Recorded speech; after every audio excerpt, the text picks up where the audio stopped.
The systems programmer and cloud engineer each have a role in the WatchTower Platform installation process.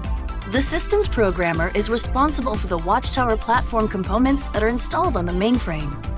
Their work includes some or all of the following tasks, depending on the WatchTower Platform capabilities their site plans to use: obtaining and reviewing the installation checklist, installing WatchTower Platform topology, installing the CCS Message Service Server and CCS Data Mover, installing the Alert Central Connector, setting up certificates on the Message Service Server, and verifying that data streams to the WatchTower UI.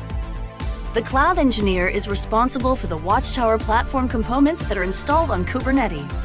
Their work includes some or all of the following tasks, depending on the WatchTower Platform capabilities their site plans to use: downloading and pushing the WatchTower OCI images to the registry, using the Cert Manager utility to prepare the digital certificates, provisioning storage space, installing the Alert Insights and Machine Learning Insights capabilities, making the WatchTower UI available, and configuring the service accounts. For more information about the installation process, visit the WatchTower Platform documentation at techdocs.broadcom.com/watchtower and check out the additional WatchTower Platform web-based training on learning at Broadcom.